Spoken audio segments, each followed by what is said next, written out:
पाकिस्तान के इंटेंट और aggressive modern day cricket खेलने वालों की टी20 सीरीज़ आज न्यूजीलैंड में ख़त्म हुई। और उसके अलावा वो सीरीज़ जो कि पाकिस्तान ने 2024 में उन प्लेयर्स के साथ खेली थी जिन्हें टी20 फॉर्मेट का प्लेयर ही नहीं कहा जाता, उसको अगर थोड़ा कंपेयर करें पावर प्ले के स्कोर्स, मजमूई स्कोर्स और बैटर्स का स्ट्राइक रेट, तो आपको मेरी तकरीबन 3 साल से कही हुई सारी बातें याद आ जाएंगी। मैं क्या कह रहा था कि पाकिस्तान के क्रिकेट का मसला ये है कि हमारे पास ऐसे बैट्समैन ही नहीं हैं जो कि 20 ओवर्स पूरे खेल सकें, और उसी वजह से हमारा टॉप ऑर्डर प्रेशर में रहता है। उस तरह जो ज़्यादा ना बैटिंग नहीं कर सकता, जिसका असर स्ट्राइक रेट पर पड़ता है। पाकिस्तान ने अगर यहाँ तक जो टैलेंट की बात है, तो पाकिस्तान ने अपनी तारीख के जो 3 बड़े टारगेट चेस किए हैं 200 प्लस, उसमें बाबर आजम और रिजवान थे। और वो ऑकलैंड की छोटी पिच के ऊपर नहीं किए कि जहाँ पर गेंद एज भी ले तो छक्के के बाहर जा गिरती है। वो सेंचुरियन में, वो कराची के नेशनल स्टेडियम में, बड़े ग्राउंड्स पर वो टारगेट चेस किए गए थे। लेकिन इस बहस को ख़त्म करते हैं। आज की अगर बात करें, आज क्या आपको पाकिस्तान के ओपनर्स की बैटिंग लगी कि ये इंटरनेशनल क्रिकेट खेलने वाले प्लेयर्स हैं? Totally टुल्ला players. हर गेंद घुमाए जा रहे हैं, ना गेंद की लाइन का पता है, ना स्विंग का पता है, सिर्फ बैट घुमाना है। इसको मॉडर्न डे क्रिकेट कहते हैं। इस तरह अगर आप इब्रार अहमद को भी कहेंगे, सुफियान मुकीम को भी कहेंगे, आप ओपनर जाओ, बैट घुमाओ, तुम्हारा इंटेंट देखना है कि आप बैट घुमा सकते हो, तो वो भी घुमा लेंगे। मसला ये है कि कम से कम आप आगा सलमान की आज बैटिंग देख लें। ठीक है, हमारे प्रेशर में बॉलिंग अच्छी हो रही थी, लेकिन आगा सलमान ने गेंदें मेरिट के मुताबिक खेली हैं। गेंद को कम से कम समझा तो है, गेंद की जो डिमांड है उसके मुताबिक खेलने की अहलियत तो है। और मोहम्मद हारिस जो कहता है कि एज ए ओपनर 50 करना बड़ा आसान है, तो करो ना, क्यों नहीं कर रहे? 5 मैचेस खेली है अभी। पहले कहते थे मुझे 1 मैच मिलता है, 3 में बाहर बिठाया जाता है। पहले भी खैर तवातर के साथ मौके मिले, अब तो 5 मैचेस खेले हैं आपने।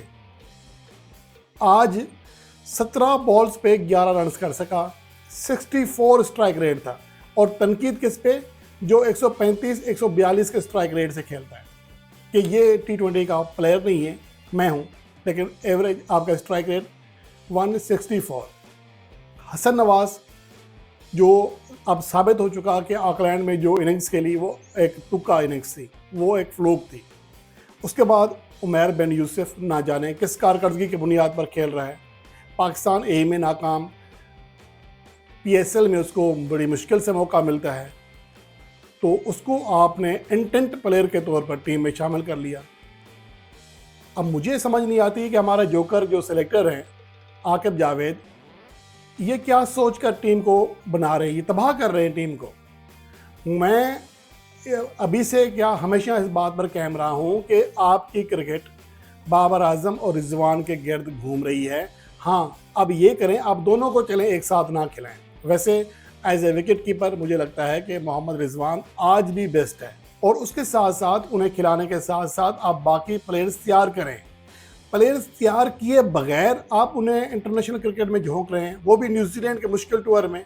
अगर इन प्लेयर्स को मौका देना था तो इन्हें बांग्लादेश के खिलाफ होम सीरीज़ में देते। और ये वो बात है जो मैंने पाकिस्तान टीम के दौरा न्यूजीलैंड के स्क्वाड का ऐलान होते वक्त कही थी कि ये टूर नौजवान प्लेयर्स को मौका देने के लिए बेस्ट नहीं है, यहाँ पर वो फेल हो जाएंगे। और वो पूरी तरह एक्सपोज हुए हैं। अब उनका एतमाद क्या रहा होगा? और अब मैं यकीन के साथ कह सकता हूं कि अगर आप इन्हें बांग्लादेश के खिलाफ मैचेस दें, 1 से 2 मैचेस खेल जाएं अच्छे, बड़ी बात है। क्योंकि उनका जो टेम्परामेंट है, जो उनकी तकनीक है, उसके ऊपर बहुत ज़्यादा सवाल आते हैं। बांग्लादेश के खिलाफ सीरीज़ से पहले तो PSL है। PSL में मोहम्मद हारिस भी खेलेंगे और हसन नवाज भी खेलेंगे। देखना ये होगा कि इनकी कारकर्दगी वहाँ कैसी रहती है। तो मुझे लगता है कि आज बहरहाल उस्मान खान को नीचे बैटिंग, उसने भी आज बड़ा अजीब व गरीब शॉट खेला। गेंद अगर आपने पहले से डिसाइड कर लिया था, गेंद पीछे पड़ गई थी और गेंद ने टर्न लिया है, लेकिन इसने फिर भी नहीं अपने बैट को रोका, इसने उधर ही घुमाया जहाँ पहले से माइंड बना चुका था। तो इस तरह बैटिंग नहीं होती है, ये इंटरनेशनल क्रिकेट है, ये कोई गली मोहल्ले की क्रिकेट नहीं है। तो मुझे लगता है कि बहुत सारे लोगों को अब तक जवाब आ गया होगा, सिर्फ उन लोगों को नहीं आएगा जिनकी बहुत मोटी अकल है या जो बॉक्स में भरे हुए हैं। वरना जो बातें मैं 3 साल से कह रहा हूँ कि आपके बैकअप में कोई ग्लेन मैक्सवेल, इब्राहिम डिविलियर्स नहीं बैठे हुए हैं।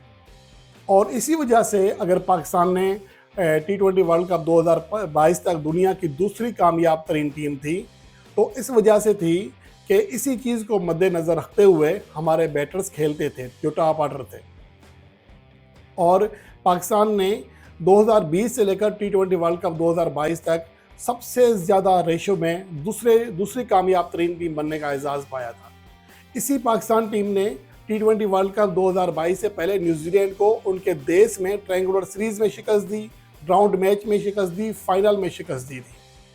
और इसी टीम को T20 वर्ल्ड कप 2022 में सेमीफाइनल में भी शिकस्त दी थी। लेकिन मसला ये है कि हम हक़ाइक़ जाने बगैर सिर्फ अपने बॉक्स की बुनियाद पर फैसले करते हैं। मुझे इस बात पे कोई एतराज़ नहीं है कि अगर आपको लगता है कि बाबर आजम और रिजवान आपके मतलूबा मेयार के मुताबिक क्रिकेट नहीं खेल रहे तो आप उन्हें निकाल दें। लेकिन मसला ये है कि आप कम से कम उनके बराबर प्लेयर तो ले आएँ। कम से कम इन प्लेयर्स को डोमेस्टिक इवेंट्स में ट्राई तो करें, इनको तैयार तो करें इंटरनेशनल क्रिकेट में। कभी आपने देखा है, हत्ता कि जिम्बाब्वे में या छोटी टीमों में भी ऐसा नहीं होता कि आप एक खिलाड़ी 3 छक्के लगा दिए, वो पकड़ के ले आओ, टीम खिला दो, वो भी न्यूजीलैंड के टूर में। न्यूजीलैंड ने भी अपने स्क्वाड में हालिया अरसे में कई नए प्लेयर्स को मौका दिया है, लेकिन आप उनकी कारकर्दगी देखें, वो पूरे तैयार होकर आते हैं। वो डोमेस्टिक क्रिकेट खेल कर खुद को रेडी करके इंटरनेशनल क्रिकेट में फिर उनको सेलेक्ट किया जाता है। ऐसा नहीं होता कि किसी की कॉल आ जाए, किसी का छक्का अच्छा लग जाए, चलो जी पाकिस्तान टीम में चलो। यार इस तो अपना घर बनाया हुआ है, इस तरह कोई अपने किसी को घर नहीं बुलाता जिस तरह ये पाकिस्तान की नुमाइंदगी दे रहा है, एक इतना बड़ा एजाज़ दे रहा है। जिस बंदे के अंदर काबिलियत नहीं है उसको आप एजाज़ दिए जा रहे हो। पाकिस्तान की कैप जो है इतनी सस्ती कर दी है, अतवार बाजार लगा दिया है कैप का। तो मुझे लगता है कि पाकिस्तान की क्रिकेट काफ़ी पीछे जा रही है। अब मैं यहाँ पर आपके सामने थोड़े स्टेट्स रखता हूँ। आज के मैच की तो बात करेंगे और आज आपके सामने है पाकिस्तान टीम 128 रन कर सकी। ऑल आउट इसलिए नहीं हुई कि आखिरी गेंद पर कैच ड्रॉप हो गया, वरना आज भी ऑल आउट हो रही थी। यहाँ पर मैं आपके सामने रखता हूँ 2024, जिसमें बाबर आजम, रिजवान थे, फ़खर जमान थे, साइम अयूब थे। मैं उनकी फिर कारकर्दगी भी बताऊँगा। पावर प्ले में जो हम सबसे ज़्यादा रोला डालते हैं, पावर प्ले हमारा ख़राब जाता है। जो पावर प्ले था पहले मैच का, पाकिस्तान ने 64 रन किए थे, 2 आउट थे। और 2025 में जो पहला मैच था उसमें 14 रन कर सके थे पावर प्ले में। कम तरीन स्कोर था पावर प्ले का दूसरा, और 4 विकेटें भी गंवाई थी। दूसरा जो मैच था उसमें 2024 में 61 रन हुए, 2 विकेटें गिरी। इस बार 36 रन पे 2 विकेटें गिरी। और ये मॉडर्न डे क्रिकेट है। और इसी का मैंने कहा था, ये प्लेयर 7-8 गेंदे से ऊपर खेलने वाले प्लेयर नहीं है। उसके बाद तीसरे नंबर पर जो तीसरा मैच था, पाकिस्तान ने 2025 में 52 रन किए और 75 रन किए मौजूदा टीम ने। उसकी वजह हसन नवाज़ और मोहम्मद हारिस की वो फलूक इनिंग्स थी। उसके बाद चौथा मैच पाकिस्तान ने 51 रन किए, जबकि और 1 विकेट गिरी। 2025 में जो चौथा मैच था 42 रन पर पाकिस्तान की 5 विकेटें गिरी, आधी टीम ऑल आउट। और 2024 के आखिरी मैच में पाकिस्तान टीम पावर प्ले में 29 रन कर सकी थी, सिर्फ 1 विकेट गिरी थी। ये मैच ऐसी पिच पर खेला गया था जो कि काफ़ी मुश्किल थी, और उसकी वजह से पाकिस्तान टीम 134 रन कर सकी थी 7 विकेटें गंवाते हुए। और न्यूजीलैंड की टीम 135 रन के चेस में 92 रन पर ऑल आउट हो गई थी। ये वो पिच है। और आज क्या हुआ, पाकिस्तान ने वेलिंगटन में 27 रन किए पावर प्ले में, 3 विकेटें गंवा दी। और जो मजमूई स्कोर रहा इन 2 टूर्स का, मैं मैचेस के लिहाज से पहले मैच में 2024 में 180 किए पाकिस्तान ने, इस बार 91 किए। दूसरे मैच में 170 किए 2024 में, इस बार 135 किए। लेकिन ये 15 ओवर्स का मैच था, लेकिन पाकिस्तान की चूँकि 9 विकेटें गिर चुकी थी, अगर 20 ओवर्स भी होते तो बड़ी मुश्किल से 5-10 रन का फ़र्क पड़ना था। तीसरे मैच में पाकिस्तान ने फ्लोक जो बैटिंग हुई 207 रन का डाले, रिकॉर्ड कायम किया। और 2024 में पाकिस्तान ने 179 किए थे। चौथे मैच में पाकिस्तान ने 158 किए थे, इस बार 105 किए। आखिरी मैच में वहाँ 134 रन करके फतह हासिल की थी और आज पाकिस्तान ने 128 रन किए। ये कुल आपकी कारकर्दगी है। बैट्समैनों की बात करें तो 2024 में वैसे बताऊं कि सलमान अली आगा आपको कैसा लगा? इस बार बैटिंग करता हुआ अच्छा लगा ना? हार्ड हिटिंग लगी ना अच्छी? स्ट्राइक रेट कितना था उसका? 135। और 2024 में जो पाकिस्तान ने टूर किया उसमें उससे ज़्यादा एवरेज के साथ बाबर आजम ने 142 के स्ट्राइक रेट से रन किए थे, इनसे ज़्यादा स्ट्राइक रेट से रन किए थे, लेकिन वो बॉक्स की वजह से अच्छा नहीं लगता। 142 का स्ट्राइक रेट, 135 का अच्छा है। मैं सलमान अली आगा के अगेंस्ट बात नहीं कर रहा, मैं दोबारा कहा कि इस सीरीज़ में एक ही बैटर है आपका जो निकला है T20 फॉर्मेट का, जिसने खुद को साबित किया है कि वो बैट्समैन है, वो आगा सलमान ही है। लेकिन मसला ये है कि उनसे ज़्यादा स्ट्राइक रेट से बाबर आजम ने रन किए थे, लेकिन तनकीद की जद में फिर भी रहे थे। मोहम्मद रिजवान ने जो दूसरे टॉप स्कोरर थे, 46 की एवरेज और 131 के स्ट्राइक रेट से रन किए।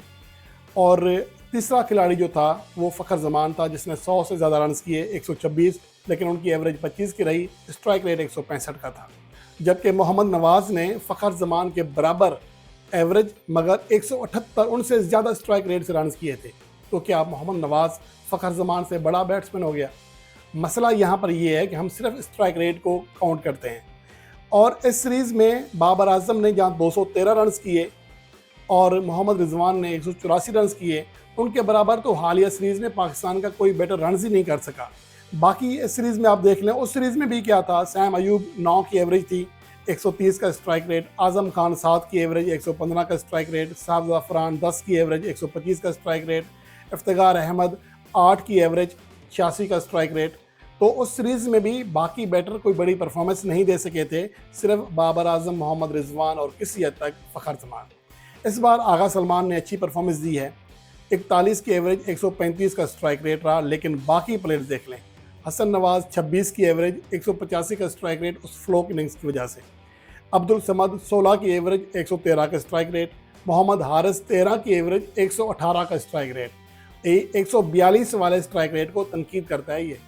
और शादाब खान 14 की एवरेज, 131 का स्ट्राइक रेट, खुशदिल शाह 13 की एवरेज, 102 का स्ट्राइक रेट, इरफान खान 12 की एवरेज, 116 का स्ट्राइक रेट, उमर यूसुफ 7 की एवरेज, 63 का स्ट्राइक रेट, उस्मान खान 7 की एवरेज, 100 का स्ट्राइक रेट। ये कारकर्दगी रही है। आप इसको दिल से बुग़्ज़ निकाल कर और हकीकत को देखते हुए अगर आप मुआयना करें, जायज़ा लें, तो वाज़ेह फ़र्क है कि हमने अगर बाबर आजम और या मोहम्मद रिजवान को सपोर्ट किया है तो उसकी वजह सिर्फ ये नहीं है कि हमें वो पसंद हैं। आप यकीन करें, मैं भी उनकी बैटिंग से कभी कभार तंग आता हूँ कि इतना स्लो क्यों खेल रहे हैं, लेकिन मसला ये है कि वही आपको कामयाबियाँ दिला रहे थे। अब ये बात आपको समझ अभी अगर नहीं आई तो बहुत जल्द आ जाएगी।